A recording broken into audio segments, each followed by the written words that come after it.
Освен по своите дела како мултимедијален уметник, професор и конзерватор, тој на баналните наметнати стереотипи и животни шеми ќе им се спротистави и со својот лик и со својот став кон светот. Еден елоквентен пример за тоа како формата мора да биде во хармонија со суштината или надворешната во склад со внатрешната. Во огледалото денес со Страхил Петровски. Добар ден. Да. Многу ми е драго што денеска сум ваш гостин.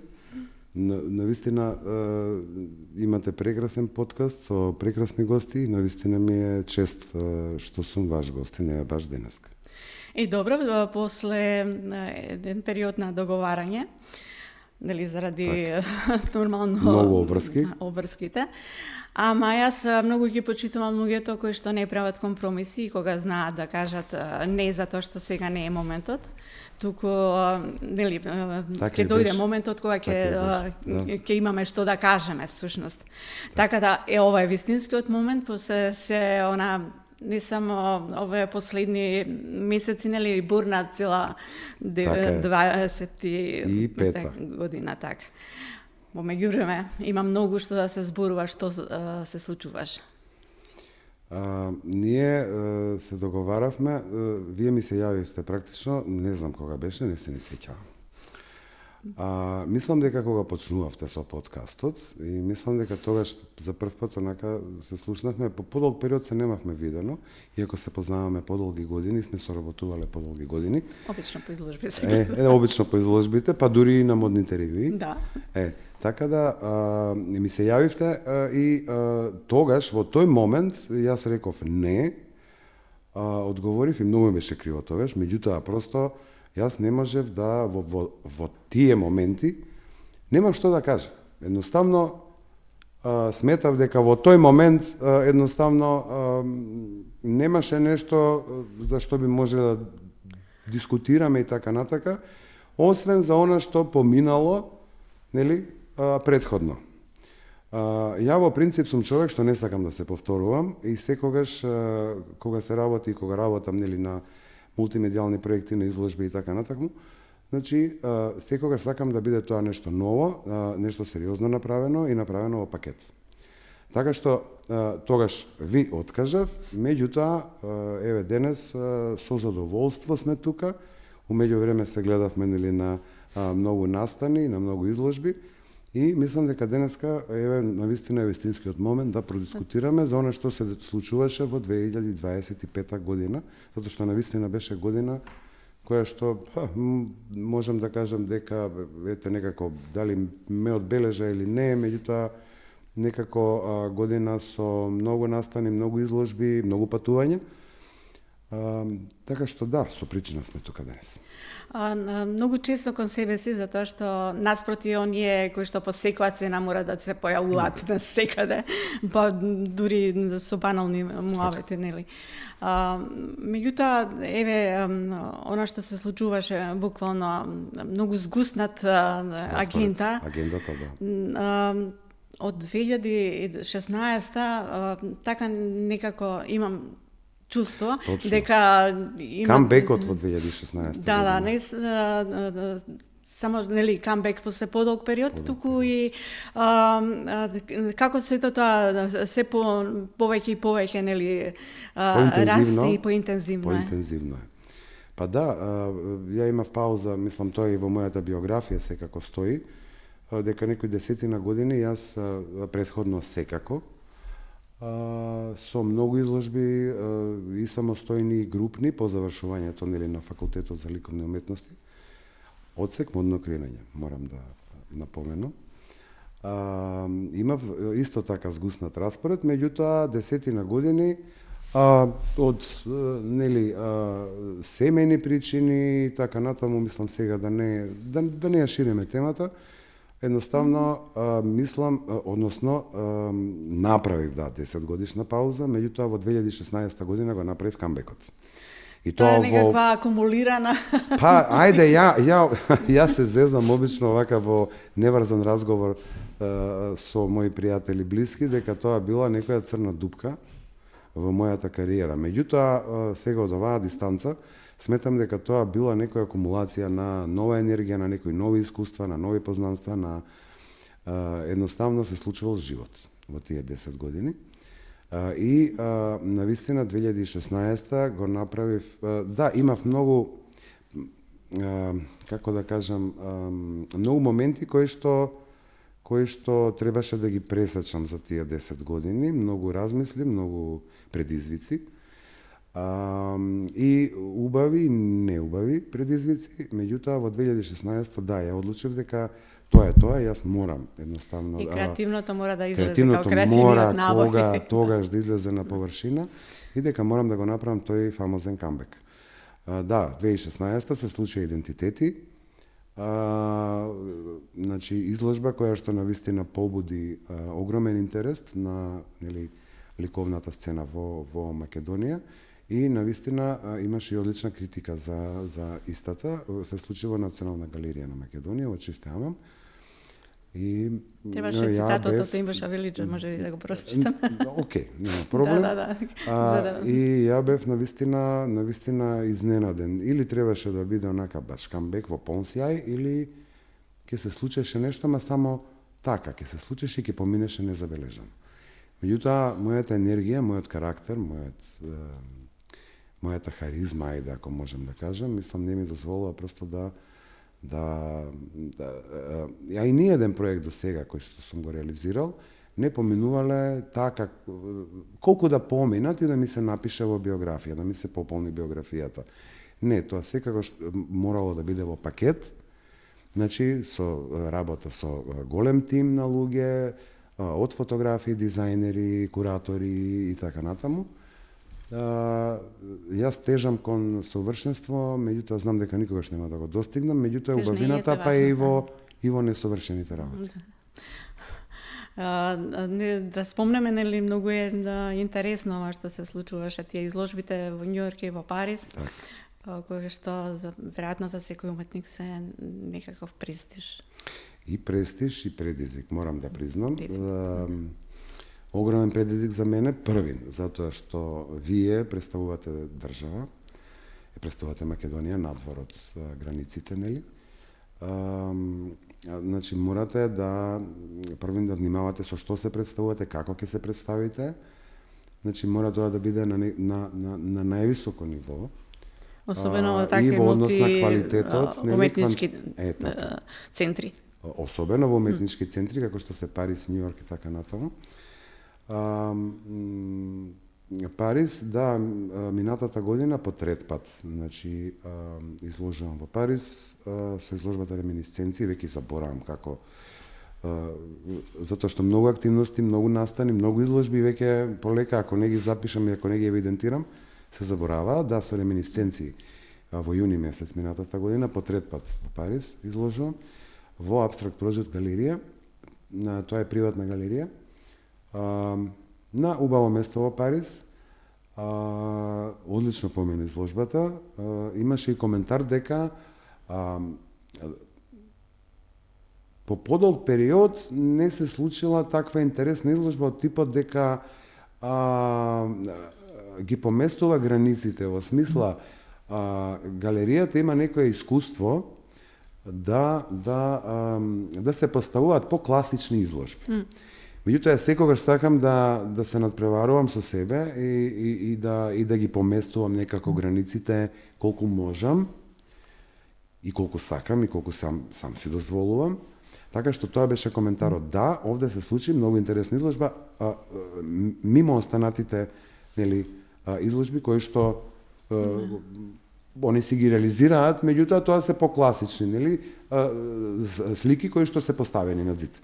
Овде се случи просторна инсталација, мултимедијалноста моја, која што просто и карактерот ми е таков, така. Ама и експериментот е и твојот заштитен знак. Експериментот е заштитен знак. Уште од факултетски денови јас сакав да експериментирам, значи со различни материјали, со различни медиуми и така натаму. За тој период може би некако несватливо или во многу мала доза сватено, меѓутоа И дури има и против одредени професори, зашто јас па морам да експериментирам кога имате бие студиска програма и вие мора да одите по таа студиска програма. Не мора ништо, мора само едно. Ја упорно тоа си го повторувам. Така што не ме сопреа во тој загушија. Да, од тој аспект да кажем. Така да во тие намери нивни. Така што Париз е прекрасен, ја го сакам, по трет пат, фамилиарно, нели семено бевме присутни тамо. Многу убаво отварање, убав народ се случи тамо и задоволен сум. Потоа, сега се надоврзувам после Париз, во декември месец, баш за нова година? Баш за нова година, да, за после божичните празници, така некако се поклопи терминот. Исто така изложува во Њу Јорк, уште една нели метропола земено од сите нели аспекти, еден уметнички центар, мега центар. Во галерија МС, тоа е Македонскиот културен центар наш во Њу Јорк. Исто така сосема друга концепција и дела кои што специјално беа направени наменски за просторот во таа галерија. Сега да прашам затоа што различни се и публиката е всушност различна, нели? И сензибилитетот е различен, така да мора да се прилагоди веројатно, нели? Значи, многу е различна прво и европската уметност, со американската уметност е доста различна, луѓето се различни, сосема друга димензија е. Значи, Америка е сосема друга димензија. Мене ми се... Тоа е една ненормална динамика, мислам, не знам дали сте имале прилика да отидете во Њу Јорк. Моравте да отидете во Њу Јорк сад. Една од желбите до крај на живот. Значи, морате, ако имате прилика, морате да отидете, тоа треба да се доживее. Мислам, стварно не можам овака со вербално со зборови ова да го кажам. Меѓутоа, Њу Јорк ве плени, Њу Јорк ве меле, вие сте во бубањ, вие сте во машина. Енергијата е ненормална, динамиката е ненормална. Меѓутоа, јас сум таква енергија од човек да мене просто тоа мене ми годи. Потикнува. И ме потикнува на секој чекор. Значи, каде да застанете, вие гледате уметност, вие гледате архитектура, вие гледате мода. Париз е едно, Европа е едно. Тамо е сосема различни сензибилитети. Исто така изложбата да се навратам, одлично помина, дури од Македонија имаше, нели, дури представници од Министерство за култура и многу мои пријатели кои што живеат и македонци тамо. Така да навистина најде на голем одзив. И сега во некој неврзан разговор, нели, после изложбата, така на коктейлот, и пиеме вино и разговараме, нели, за различни теми од уметноста и така натаму. И добро викам, сега што да речеме актуелно, еве вака што е најактуелно во Њу Јорк што се случува на уметничка сцена, на арт сцената. Дојдов до сознание дека веќе во галериските поставки на изложби во Њу Јорк не им се предизвик. Луѓето, мислам уметниците, преферираат повеќе да изложуваат во некои алтернативни простори, дури на улица, дури, не знам, во некои хангари, напуштени простори, така натака, тоа им е предизвикот.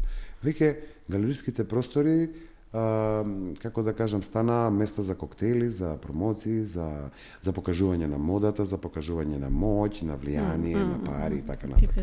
Мислам, таков впечаток и таков беше и разговорот, мислам, тоа е едно искуство плюс.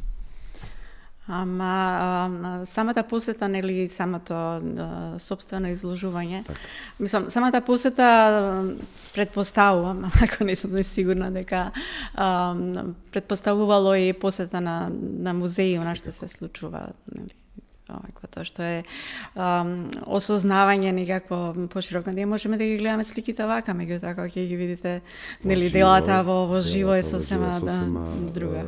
Да, друга димензија и сосема друго доживување, поинакво доживување. Тоа за уметникот е веројатно апсолутно едно искуство, неверојатно искуство и воодушевувачки, навистина. Мислам, ние имаме сега 21 век сме, нели, пиваме све на онака на тацна ја што викам, со едно копче стискаме и гледаме се. Меѓутоа, чувството е поинако кога вие ќе застанете пред одредено дело, сте го гледале нели на интернет, на Google, ќе изгуглате. Неверојатно е, тоа е едно одлично искуство и тоа е една акумулација на некоја друга енергија, на некоја друга перцепција. А нели ако веќе е докажано дека предметите се енергија во суштина. Енергија. Тоа е тоа. Тоа е тоа. Многу музеи, значи да не ги набројувам, мислам многу, навистина МоМА, Пеги Гугенхаим, Whitney Museum of Modern Art, Арт музеум, каде тоа само да се протрча. Значи тоа само да се протрча, ние бевме 15 дена таму, меѓутоа толку е тоа малку за да и ние бевме преморени навистина. Јас и сопругата, затоа што сопругата обично ме прати на сите мои настани изложби, така да ние бевме преморени. Значи нозете ми беа онака, како да кажам, за никаде. И преморени, така да, ама добро, тоа кога ќе се вратите отпосле, значи тоа све се заборава и ги паметите оние најубавите моменти. Меѓу другото, дали добро видов дека на изложба на Абрамовиќ сте биле? Да, на Марина Абрамовиќ, меѓутоа јас обично вака се зезав, се зафркавав со пријатели, па викам за да одмориме од Њујорк, отидовме во Виена. За да имаме пријатели во Братислава и се дружиме и приватно и одиме стално во Братислава. Меѓутоа Братислава и Виена е многу, еден саат е кратка релација, така да и често сме и во Виена. И тенденцијата, намерата ни беше и интенцијата, нели, да ја посетиме изложбата на Марина Абрамовиќ во Албертина музеј во Виена. Марина јас сум гледала и порано во Музеј на современа уметност во Белград 2018 година, кога имаше нејзина голема ретроспективна изложба. Овде исто така имаше одредени сегменти кои што сум ги видел веќе во Белград, меѓутоа имаше и некои нови моменти, некои дела кои што не сум ги видел во живо. Јас за Марина, мислам, мене ми, ајде да кажам, иако многу ја критикуваат и ја негираат, за мене, да речеме, во доменот на уметноста, ајде да кажам број, и особено перформативната уметност, она е number one. Да се разберем, иако критики има во однос на нејзиниот приватен живот и така натака, меѓутоа кога ќе земете да ја прочитате книгата, затоа што се ја купив тамо, мемуарите на Марина Абрамовиќ, ќе видите позадината на нејзиното уметничко изразување, визуално изразување, па и, ако сакате, и филозофско и така натака. Како ги доживувате па овие извештаите најуштени каде што се спомнува и некаков мешана во сите тие, нели? Вака ќе кажам, да, следам обично и сопругата повеќе следи во тој, ајде да кажам, некој политички контекст, она е правник по професија, па некако и природно и доаѓа, мислам, да следи. Се што се случува во светот, тоа е многу страшно, дефинитивно, а поврзаност, ние, не се извинувам сега вака, значи, посетивме уште една изложба во Кунстхале во Виена. Апропо прашањето за Марина Абрамовиќ и нејзината инволвираност во досијето на Джефри Епстин. Во Кунстхале во Виена исто така имаше една изложба поставена, одлична изложба, на Ричард, сега презимето во моментов не можам да се сетам, имам, мислам, документација и фотографска, каде што целата изложба во суштина беше критика на она што значи Холивуд, на она што значи лицето и опачината на Холивуд, на актерите, на ајде, еве тука и Марина, да кажеме, и пеачите, и артистите, и уметниците и така натаму.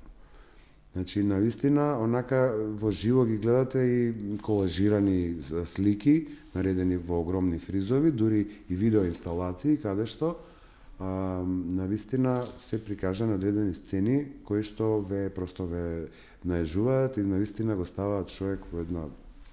Се замислува човек, да, ние живееме во овој свет, меѓутоа што се случува и позади тој гламур, да речеме, ајде, фейк гламур и така натаму. Страшна, значи страшни ситуации и навистина ве наежуваат такви Да, мага после толку многу скандали веќе не можеме ништо да ни изненади. Ништо не може да ни изненади, ништо не можеме да фатиме веќе здраво и готово. Значи по портали, по медиуми, по весници, каде не, значи секогаш излегуваат се нови информации за одредени личности, за одредени славни нели познати актери, глумци како сакате. Така што и она не е имуна на тој момент. Сега колку е тоа до таа мера вистина, сигурно дека има, како викаат старите, каде има огин, жар, има жар или дим, има и огин, веројатно. Меѓутоа тоа може би во последните неизини, не знам, може би неколку години. Порано сметам дека значи првичните неизини дела навистина не одаваат таков печаток. Луѓе вака или онака нели забегуваат. Едноставно нели не може да се. Се повеќе некако наидувам на забегуваност, ајде сега да не, ја можам многу покритички да бидам настроен, меѓутоа еве во интерес нели убава емисијата па да не Не добро, да нели самата намера да се кажат, да. Затоа што сите не засега она што се случува. Меѓутоа кај уметниците пак колку можат да станат имуни во однос на нели реалноста. Така. Од една страна, од друга страна да преживуваат и да може ли всушност уметникот да не биде ангажирано. Да биде имун на некој начин. Може ли да остане нели настрана од тоа? Има и такви. За жал има и такви. Сигурна зона, ама тоа. Да, во комфортна зона. За жал има и такви. И тоа имам и лични примери, колеги кои што се твори во ателје, во студио, тоа му е некако доволно, знаете. Он се задоволува со тој момент, си прави сликички, да речеме, или не знам, слика, да не ме сватат публиката, да не ме свати во погрешна насока. Значи си слика, си го работи тоа, си ги врамува сликите и така, си прави изложбички, меѓутоа некако не гледам тука, тоа може да е све перфектно изведено, технички, да е направено, да е навистина, па ајде дури и тематски. Меѓутоа, тука нема некоја ангажираност. Уметноста има порака и мора да има порака. И треба и да критикува, треба да насочува, треба да поставува прашања. Дури да се бори. Не знам колку уметноста може да го смени светот, меѓутоа сметам дека постојано треба да се потенцира улогата и важноста на уметникот во општеството. Значи, и мора да има таа критичка нишка, критичка нота. Не мора да значи дека е обично, тука се врзуваме, секогаш нели политиката е number one во сите пори на општеството. Не мора да има политичка конотација. Меѓутоа, за проблемите, еве и социолошки, како сакате земете ги. Значи, мора да има некоја критичка да укажува, да опомена една. Преку дело, преку гест, па и визуелно, ако сакате, како појава, како коректив, како коректив на општеството, на она што, да речеме, знаете, ние ги заборавивме вистинските човечки, оние елементарни вредности, кои што нели не дефинираат како луѓе првенствено, па и во Библијата, да речеме, значи, ги имаме постулатите, ги имаме така да ние заборавивме да бидеме луѓе едноставно денеска. Дали тоа прво динамиката е ненормална. Ние заборавивме да бидеме луѓе, сме со анимални инстинкти, трка по пари и тука завршува приказката. Каде е она тенденции кои што се наметнати? Тоа се наметнати тенденции, за жал. Човештвото да се А човештвото и некако на хуманата страна некако полека се губи, за жал, како да ви кажам. Во таа смисла уметноста е најважното нешто, можеби. Кој ако не уметноста треба да биде коректив? Не знам кој. На страна што ова сега се случува со вештачката интелигенција, Секако. нели? И колку да можеме да се уплашиме, можеби дека таа ќе биде толку добра и совршена на храната, дека тоа ќе бидат перфектни нели дела. На крај сепак мислам дека не е можно да вистинската уметност, нели, затоа што апсолутно уметникот е тој нели во контекст на тоа, ако ја храниме нели со кич, тогаш ќе биде супер перфектен кич, ако ја храниме со нели. И пак тоа нема ова другото да биде. Јасно. И колку да е... Се разбираме. Значи, во ред ја се сложувам дека светот оди напред. И ние треба да одиме напред. Тоа е секако, мислам, и технолошки, па дури мисловно. Секако треба да одиме напред. Меѓутоа, сметам дека немам против AI, нели, AI интелигенција, во ред, она може да биде само како, тоа е мој став личен, не мора другите да се сложат со мене, она може да биде само помошно средство.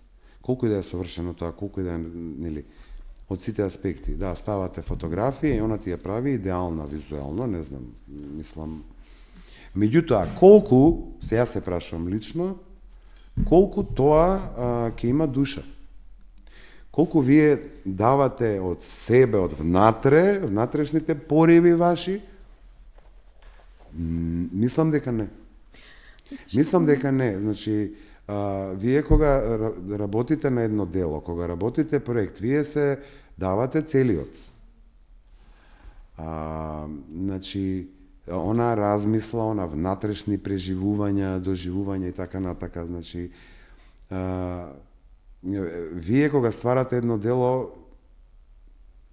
тоа е ново бебе, ново дете. Вие дали ме разбирате? Тоа е едно ново раѓање.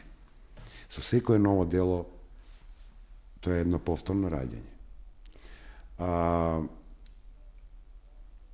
Не знам, се е во ред, прифаќам и само како помошно средство. Останатото, мислам дека ние како луѓе, како битија, или она онтолошкото, кое што по мене е нешто што е, ја викам вертикала и хоризонтала. Повеќето уметници ќе се искажат неверојатно, сигурно е дека тоа е, ајде да кажеме, некаква божествена енергија која што, нели, и затоа не можат сите да бидат уметници на крајот на краиштата, без разлика на било каква технологија, нели. И тоа е моментот кога навистина креативата останува примарното нешто, нели. Во таа смисла, колку можеше или не можеше да се избегне семејниот ген, во тоа за се, нели, да се одбере професијата, да се препознаеш себе си дека тоа е твоја даденост. Видете вака, семејниот ген го спомнавте, да, точно, татко ми беше професор, нели, на факултетот за ликовни уметности во Скопје, и јас како дете нормално јас сум растен во такво семејство, значи со уметност. Меѓутоа, ова е сега прашањето има повеќе прашања овде, повеќе слојно е прашањето.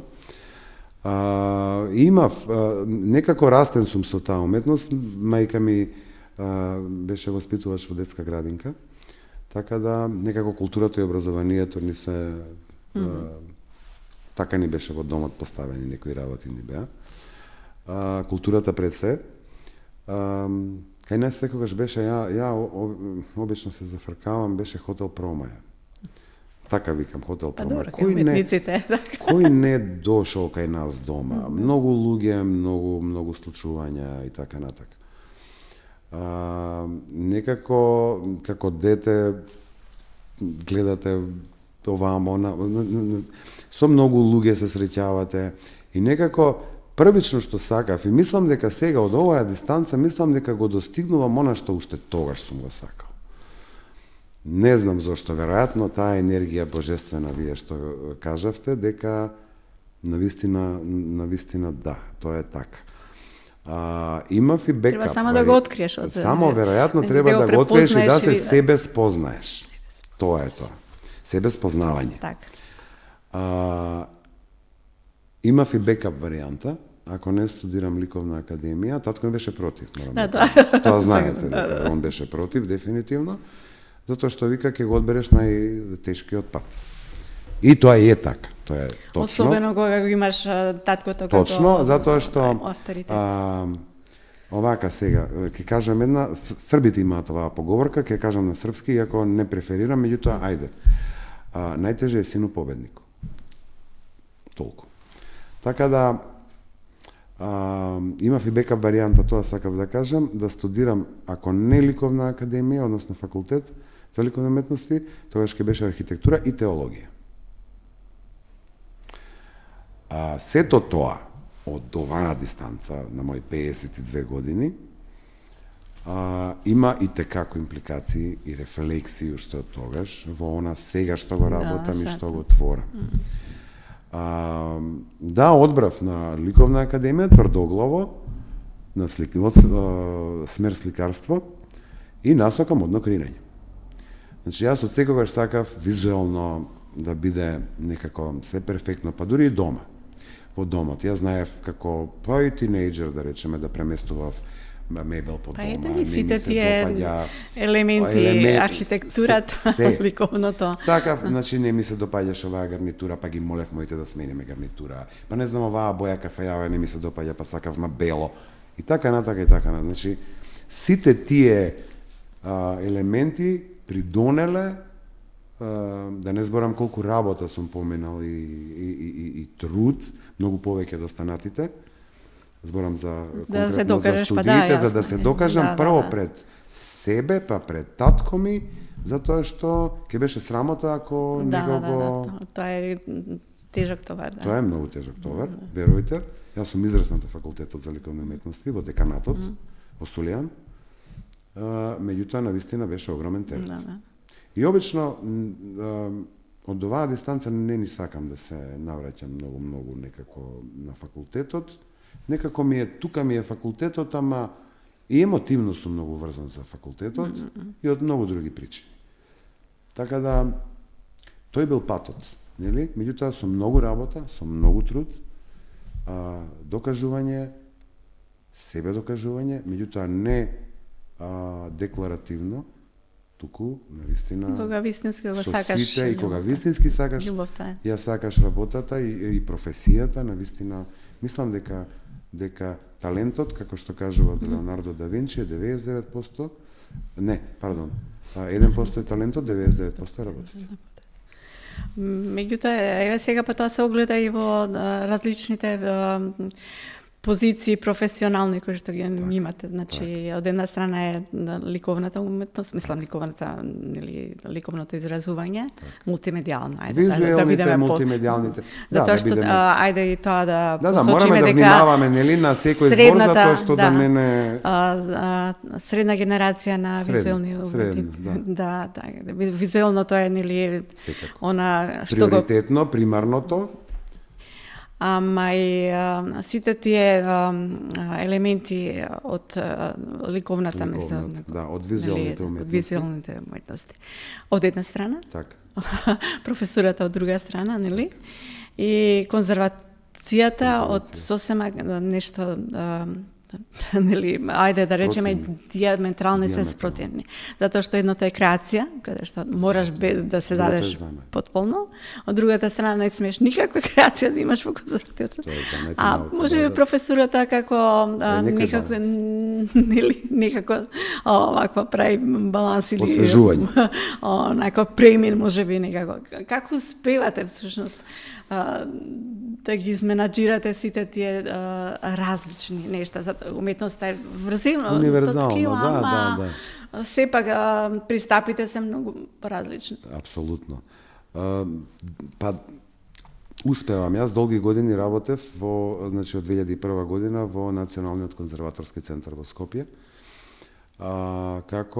Првен како конзерватор, потоа како виш конзерватор и подоцна како советник конзерватор на конзервација и реставрација на икони. навистина племенита работа. Вие се среќавате нели со културно наследство. Тоа е тешка работа, тешка професија и љубов исто така. Тоа не можеш да го работиш ако не и знае. Треба многу знаење, многу внимавање, тоа е наука, тоа е цела наука да се разбереме. И теоретски и практичен дел. Меѓутоа успеав да совладам, иако ја немав насока конзервација на факултет, затоа ви кажав дека модно креирање имам запишано, тогаш завршено, нели, со сликарство. Меѓутоа со искуство, од искуство долги години, значи вие учите ако сакате да го научите занаетот пред се, значи го учите и навистина го работите онака со сите нишани како што треба. Нема грешка не смее да се дозволи грешка кога се работи за културно наследство, особено од 11-14 век и така натака. Од една страна, од друга страна, нели, она што ми е приматот, примарното, тоа ми е, нели, она визуелното, со реализација на изложби, проекти и така натака. Па од трета страна,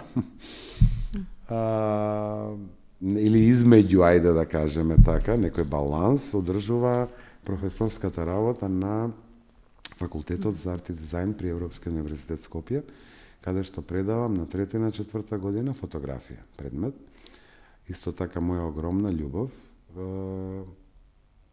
начин исто така на изразување, медиум кој што мене особено онака ме возбудува, да кажам, и некако долги години се занимавам со првин за себе.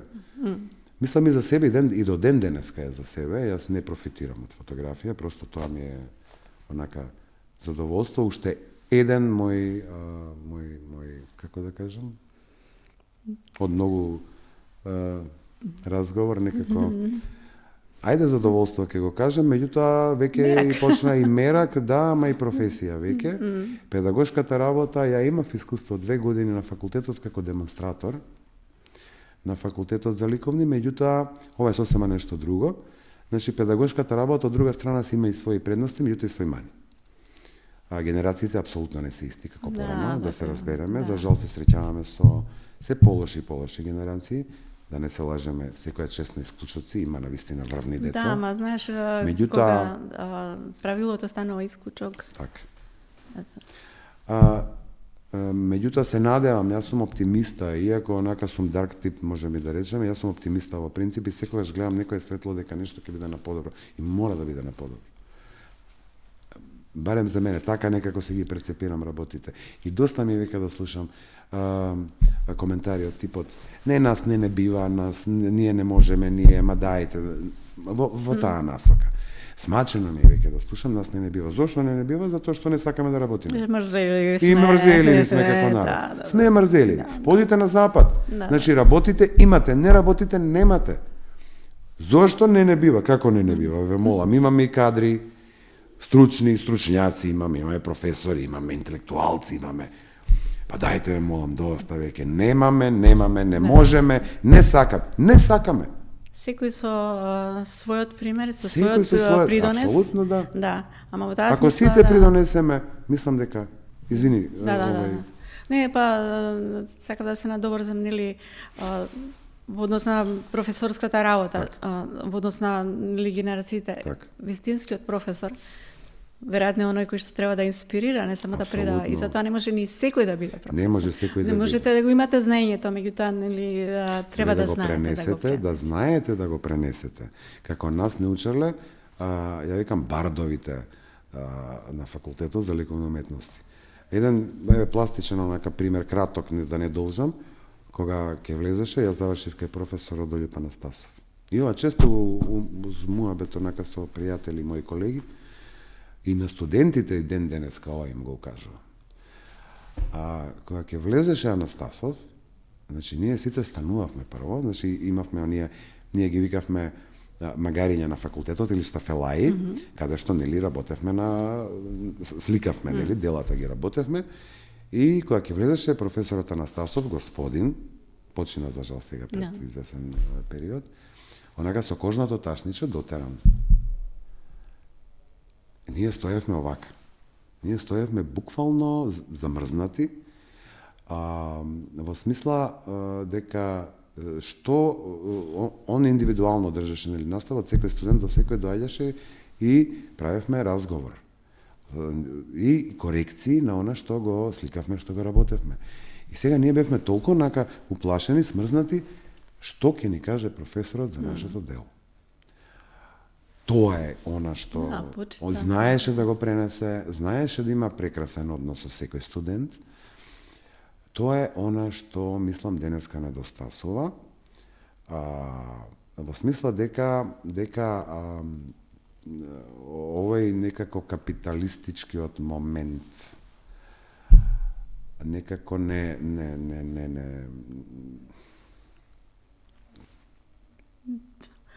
веројатно не окупираше некако до толку и трката за пари да ние заборавивме дури самите деца да ги, мислам, и јас се ставам тука живеам, мислам, сите живееме тука.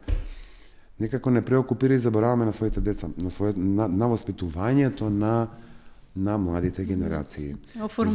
И на оформувањето на младите личности, на карактерот и така натака.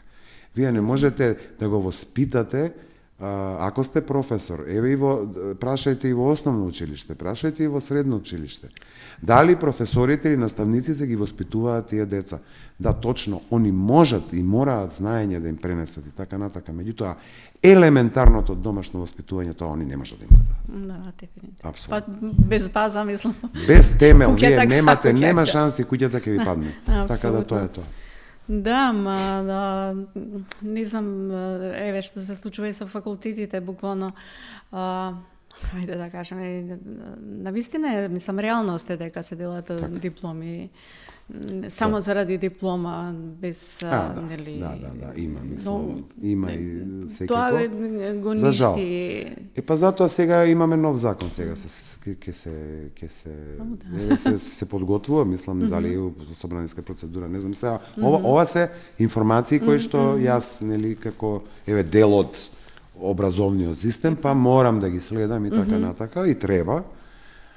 Па ќе видиме, има и позитивни и некои негативни, меѓутоа ќе видиме, сега да не ги преюдицирам, јас прво не сум тој кој што треба да кажем, меѓутоа треба да укажеме на некои, ако се веќе се аномалии, нели, мора да се отклонат, да се отстранат, затоа што штета е за образованието, зборам и за во иднина. Ако сега, например, не мора сега, требало можеби многу порано, затоа што ова не е од сега. Ова е многу порано. Али последиците е така. Последиците се гледаат од после. Да. Така да мораме нешто да. Сериозни се по она што, нели, општеството воопшто како. Апсолутно. Да, викаме системот. Па кој го прави системот? Кој го прави системот? Мислам. Имало, не знам, во Швајцарија имало систем, па нормално дека има систем. Мислам, има систем. Вие не можете да се паркирате на комшијата, сега ова е толку банална, тривијална работа. Ако 1 милиметар му се паркирате на линија, паркинг место, он одма ве пријавува и доаѓа или казна ќе ви дојде, или полиција. Мислам, на едно исто место се фрлаат, мислам, од пушоци од цигари. И толку. Значи, тоа е систем, значи, мислам, може би, ајде до некаде, може би и дури и за мене, пошто јас сум нели уметник, па дури и претерано е сето тоа. Меѓутоа, ама тоа е системот. И ти го почитуваш тој систем. Овде он ќе ми каже. Не, он ќе ти каже. Така треба да биде. И затоа сме некако тука. Да. Погрешна перцепција, менталниот склоп, мајндсетот. Погрешно применета. Нели кога се зборуваме за овакво меѓу другото, да спомена и дека, нели, во тие години го имаше тоа на факултетот модерн дизајн, нели се учи на професорката Зорица. Да. Презимето Тодоровска. Срамота. Две презимења, Зорица, професорката Зорица по модерн дизајн. И интересот веројатно се наметнал многу логично и меѓу другото и тоа да се студира паралелно. Ама понашто е имиџот граден со годините, дали е тоа нешто веројатно е вродено чувството да се биде посебен. Уметниците сега се посебни. Било Ајде. Чудно да не се чудни во смисла да изгледаат поинаку. Меѓутоа најчесто тоа некаква casual варијанта од други насоки. Да. Меѓутоа кај вас е тоа како да кажам еден концепт грижливо осмислен, нели? Точно, да. И тоа е тоа, да. каде што секој детал онака си е на место и си зборува сам за себе. Сега тоа, не знам, некакво водено чувство. Има влијание. Сега ќе ви кажам, дори сакавте уште нешто да да прашате или тука е прашањето? Тоа е прашањето, водено чувство или надоградено, како и да. Е така. Значи и семејно прво, значи ништо не е случајно. Значи во животот ништо не е случајно. Семејно и од двете страни, од кај мајка ми и од кај татко ми. Значи, од кај татко му бил дедо ми, мојот дедо покоен, бил шивач. И тоа најпознат шивач во Куманово. Ајде, да си гледаш. Најпознат е така. Најпознат шивач во Куманово и сите оделе кај него да им шие капути, да им шие одела, не знам, фустани и така натаму. Од на мајка ми страната, мајка ми е од потекло од Кратово. Дедо ми исто така најпознат кројач, машки кројач, во Кратово. Можно. Тоа се тие генија што ги велам дека ја носам и од едните и од другите, значи за естетика, за убаво, за визуелно и така натака.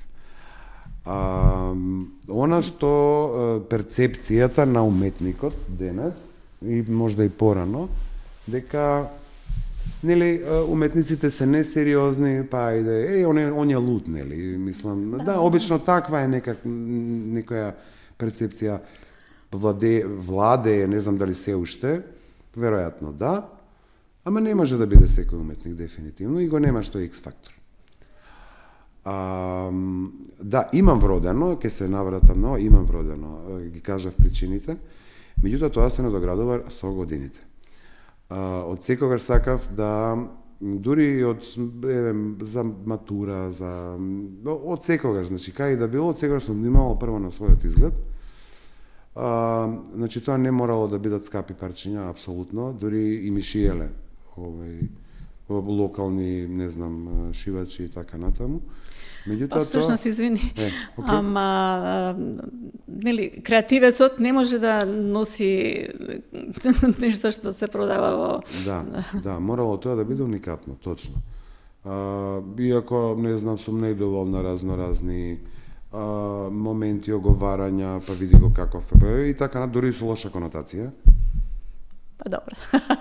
Секој си многу прави проекција. Нормално, да, многу нормално. Океј. Јас секога, не знам, некако сакам да сум не пред време, меѓутоа така да пркосам на времето во кое што живеам. На факултетот, да, не случајно запишав нели модно креирање, затоа што тоа некако тогаш па ептен сакав да навлезам во тие води. И дури имам модна ревија една направена во животот. Не знам која година беше, 97-ма дипломирав, тогаш имав и прва ревија модна, па носевме практикабли, па правевме писта, во Сулијан завршна, завршна изложба со завршни. Така, Алек Наумовски, он ми беше исто така манекен ми беше на изложбата, прашете го Алек, ќе ви каже сигурно, иако не сме се виделе со години и сме се забавиле веројатно. Кој друг исто така од познатите, не ми текна сега моментов, ја се извинувам. Меѓутоа, да, тоа беше исто така модна ревија, исто не знам во Куманово, ми правеја, па оде во кожара, и тоа беше со кожа, со пластики некои и така. Значи, исто беше успешно, јас се сеќавам, бев во некој кожен елек, нешто од скај некој, ама змиски скај, па не знам, некој лудила. Меѓутоа сето тоа и после некако интересот ми спласна да се занимавам со модата, нели како моја професија, се посветив повеќе на уметноста, на сликарството и така натаму. Ама Па и не страста сгрешив, кон меѓутоа страста кон имиџот, кон убавото облекување, кон онака визуелно да изгледате, па ајде да кажам во пакет, да изгледате тип-топ, да изгледате средено и така натаму, никогаш тоа не спласнува и нема да спласне, додека сум жив веројатно. Секогаш внимавам на себе. Само да се надоградува. Нормално да не биде вулгарно сега, да не се преминуваат и што е вулгарно па денес. Да, па тоа е истинско чувство да ја знаеш границата. Мерката и границата до каде. Јас никогаш не сум она да патите од брендови, иако брендот подразбира и квалитет, секако. Меѓутоа и не мора да значи, мене не ми значат брендови, ја неќам да ми пишуваат мајци Ripley, Tommy Hilfiger, не знам, значи апсолутно, просто се ежам од кога ќе видам некого. Да, квалитетот се купува заради сопствената. Квалитетот е за себе, мислам, окей, меѓутоа избегнувам надписи на Hilfiger Boss, Hugo Boss, онака. Тоа како беше новите пари го. Новите пари, да, она новопечените нели бизнисмени и така натаму. Сегогаш сум го избегнувал тоа, иако и сум имал парчиња. Ја, еве сега ова као ексклузива некоја, ова го знаат и моите дома, мислам и син ми и керка ми, онака кога правиме муабет, уз разговор, одиме на апсолвентска екскурзија во Италија. Не знам каде беше, не знам дали Венеција, дали Фиренца, не знам, не ме фаќате сега за збор точно, меѓутоа од Италија. И во Италија, викам Страхил дава, гледам кошула во излог, Нино Черути. Кошулата некој лен, па нешто, некоја свила, значи, онака за летен период, преубаво нешто. И влагам, прашувам колку е кошулата, не знам, тогаш беше 150 евра. Што тоа беше? Да. Некоја сума, стварно. Ја викам, ја зимам кошулата, ја пробувам и тоа е тоа. И ја купив кошулата, меѓутоа ја останав без пари. После се снаоѓав како знам и умеам. Вредало. Вредало, дефинитивно. И стварно е квалитет. Не знам, некаде се низ плакари, можеби некаде у некоја кај се поставена. Тоа е потврдено. Тоа е потврдено, да. Дека брендот, мислам, ја гарантира, да речем. Иако во последно време ова што се случува со производството во Кина, во Истокот, малце ги измеша работите и сега се откриваат некои овакво, ама пак се навраќаме на тоа дека парите и профитот е наци, парите наци. За тоа па некои куќи па се држат ептен до себе си, до квалитетот. Ама сега тоа е тоа. И да, ама има и кај нас многу талентирани домашни млади дизајнери, да речеме. Навистина, еве од факултетот имаме примери, еве и други примери, навистина кои што навистина се трудат сега, па и пласираат производи кои што производи парчиња, ајде не се производи, тоа не е. Тоа се баш онака ателиерски парчиња кои што навистина го одземат вниманието. Да, и треба многу повеќе да се артикулира тоа. Да, тоа што на тоа поле да се работи. Али модата е скапа играчка на крајот на криштата и некако треба да се поттикнат, да им се даде некаква подкрепа на талентите, на вистинските таленти. Да, можеби Ношпол поубаво ќе ни го кажем. Александар Ношпол можеби подобро ќе го елаборира ова, меѓутоа овака моје размислување, да, па сега да не ги набројувам, не сакам. Меѓутоа она што ми остана како баш со Сабеле со кафе и размислувам и ова неколку наврати низ годините ова ми иде, она што ми останало како моја желба. Некоја неостварена, кажам. Сакам да излезам на модна писта и да изнесам некој парче од некој дизајнер познат. Тоа ми онака останала желба и имав договорено Неќам да спомнувам имиња, нели во интерес. Имав договорено, меѓутоа поради мои лични обврски не успеав да го реализирам тоа, требаше во Милано да идем и во Белград. Не успеав. Исто така имаше сега нели Fashion Weekend, еден наш македонски познат дизајнер и не знам на Инстаграм ли беше пишувам има многу е добро ова и ми праќа покана за ревијата, па и се видовме нели на Fashion Weekend. И добро викам, зошто викам човек не ми направи парчек, излегов на сцена. Мислам знаеш за кого зборуваме. Па вика гужва не ми текна. Викам за следна те молам направи парче слободно еве.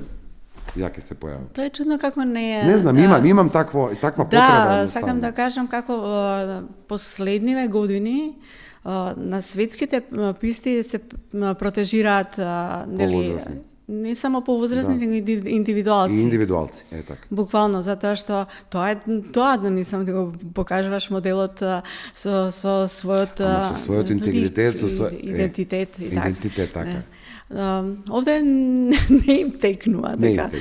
Што е, ама добро, кај нас, нели, доцнат трендовите. Секогаш доцнати тоа, години и години. Иако, моја желба е, нели, да направам баш таква ревија со препознатливи ликови. Одлично. Нели, уште треба да најдеме. Ке направиме Иако направив јас, ама тоа беше малку и покомерцијално. Буквално, идејата беше и тоа, од најмладиот манекин до многу повозрастниот уште од наше време, да речеме. И тоа многу интересно изгледаш. Ама добро да здрави живи, па... Живи, па имаме нови идеи, нормално. Тука сме ке комуницираме и ке направиме нешто, се надам. И да се случува нешто навистина конструктивно, интересно и така. Па да не е здодевно, мора да се случува нешто. На модната сцена. Ама затоа мислам дека на ликовната сцена доста добро се држи за наши услови. Да, за наши услови, па можам да кажам исклучително добро, иако навистина ние уметниците кубуриме со финансиски средства. Од аспект што еве и бркањето спонзори навистина е една многу тешка напорна работа. Луѓето просто немаат, како да ви кажам, немаат сенс, немаат осет за убаво, за уметност, за да имаат уметничко дело дома. Или ако имаат многу пари, они, мислам, зборам сега за нели за новопечените и така натака, некако немаат вкус.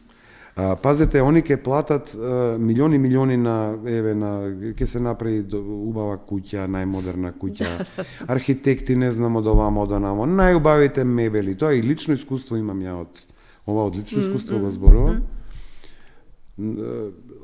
Внатре не знаете што и како, мислам, меѓутоа филм, внатре, меѓутоа немаат сенс. Имав случај, ми велат, сакаме да купиме дело од тебе, дали имаш нешто, ама да не одговара на мебелот? Мислам, порано книги се купува. Да, порано книги у боја, нели? И да ги наредиме овака по боја. Добро, викам, имам, еве имам. Ке најдеме, не е проблем. И баш имав онака серија една цела, така поголеми формати, затоа што куќата им е огромна, пошто ми пратија рендери. И добро, и сега, еве, ги отпакував, беа спаковани, ги отпакував сите дела, ова е навистина жива вистина. Ги отпакував сите и сега дојдо, они ги видоа, аха, добро, од овие 10, вика, окей, сега ќе пратиме комбе од фирма, ќе ги спакувате, или луѓето ќе ги спакуваат, и ние ќе ги однесеме на лице место, и ќе ни дозволиш едно недела дена да ги оставиш тамо, ќе се вклопат. Да ги оставиш тамо, да видиме дали ќе се вклопат или нема да се вклопат. Добро. И ќе дојдеш и ти со нас. Ќе сакаме да ги гледаме. И ти со нас ќе дојдеш. Добро, ја идам. Нели? Во куќата. И дури им правам и распоред кој е дело каде убаво би дошло да се вклопи. Окей. И сега на крај на приказката цела, ми дали може, еве ќе ги оставиме. Добро, викам ќе ги оставиме, не е проблем. Меѓутоа јавете ми затоа што ако е за недела дена, 10 дена во ред. Добро, ќе ви јавиме. Пријатно. Поминаа недела дена. Поминаа 10 дена. Поминаа 2 недели. Нема телефон, нема јавување. Да. Значи се јавувам на телефон, прашувам до каде е работа, што е, викам. Одлуката. Велам, да, одлуката. 2 недели и повеќе ми ги држите делата. Мислам, ова го исклучок правам за вас. Мислам, од ова све ќе ви стане јасно, од оваа приказка све кажува. Исклучок правам за вас, затоа што и вака се знаеме и приватно. Океј. Па не, видете вака, ајде да размислиме, не, вие слободно земете си ги делата. Слободно земете си ги, исто со комбе од фирма, земете си ги, сега за сега, не нешто страфни да не биде пренатрупано и така натака. Добри изговори. Океј, ја некако, ја обично викам ми доаѓа жолта минута, не можете мене да ме купите со пари. Няма никако. И викам, ова сега го кажавте и никогаш веќе. Повторно. И повторно да не ми се јавите, слушалка да ми кренете и да ме прашате да купите дело од мене, иако сте милионери.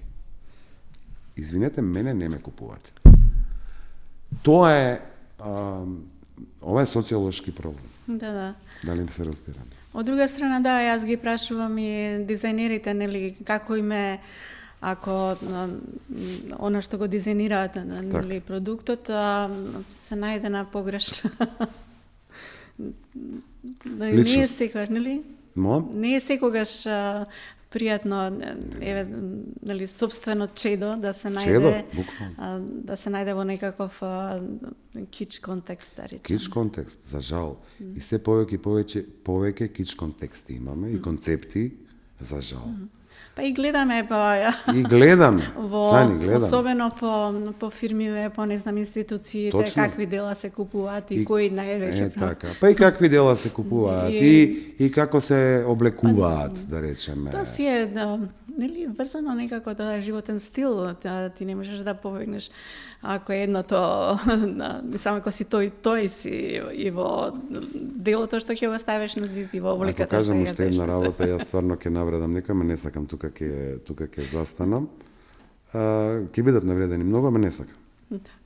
Оред, тука ќе завршиме. Имаме уште многу муабет. Имаме многу за 2 подкасти, имаме муабет, да, дефинитивно. И овој, нели, час што е екстензија на некое медиумско време, сепак ние малку, ама... Меѓутоа успеавме, мислам да опфатиме онака фино. Па мислам дека да е некако суштински некои работи ни кажаме, она што јас мислам дека треба да се каже, да се потенцира и артикулира, да се држи некаква равнотежа во се она што ни се случува. Мора да има равнотежа, да. Иако еве, ако па ете, нека биде онака една порака, да кажеме. Нека биде порака. Ја ќе кажам една порака за крај. Она што го правиме сега, одекнува во вечноста, од Марко Аврели. И мислам дека тоа онака ме води. И така е, во суштина. И кога секој би сватил дека зошто е овде, нели, дека земјата сепак е со некаква причина, со некаква порака, поинаку би се однесувал и светот би бил подобро место. Апсолутно, подобро место за живење и за битисување, мислам како. Благодарам, Страхил. Благодарам многу. Денешното гостување. Благодарам. Мене ми беше навистина драго и сум стварно муабетот немаше крај. Нема крај, меѓутоа во некоја друга прилика се надевам ќе се видиме, еве вака и приватно. Да. И така. Благодарам уште еднаш и здрави и живи сите. Да. Поздрав. Почитувани, ви благодарам на трпението да изгледате овој подкаст. Па се гледаме.